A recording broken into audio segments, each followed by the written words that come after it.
Šodien valdībā apstiprinājām nākamā gada budžetu drošākai nākotnē. Ko tad tas nozīmē praktiski mūsu iedzīvotājiem? Tas nozīmē, ka iedzīvotājiem maciņos būs vairāk finansējumi, jo veselu trešdaļu no budžeta aizņem sociālā drošība. Tas ir pensijas, pabalsti.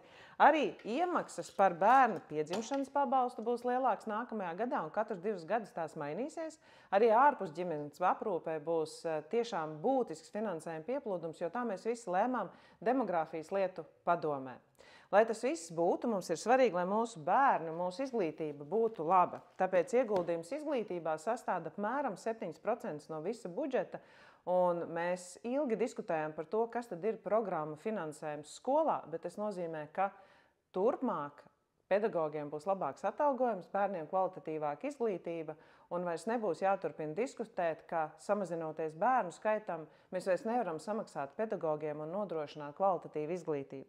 Bet, lai tad bērni un pedagogi būtu veseli un nebūtu jāklapo, mums ir svarīgs ieguldījums veselībā. Tāpēc ieguldījums veselībā sastāv apmēram 10% no visa budžeta, un nākamajā gadā vairs recepšu zālēm līdz 10 eiro nebūs jāmaksā 75 centi par farmaceita pakalpojumu. Un kāpēc mēs to visu esam darījuši? Lai ieguldījums mūsu aizsardzībā un drošībā, kas sastāv apmēram 18% no visa budžeta, būtu nodrošināts nākamajā gadā. Un tātad NATO finansējums nākamā gadā būs 4,9% un jau 27. gadā 5% aizsardzībai, bet arī policistiem un robežsargiem būs pienācīgs atalgojums. Bet mēs neesam aizmirsuši par visu galveno, kas to nodrošina, un tā ir mūsu ekonomika.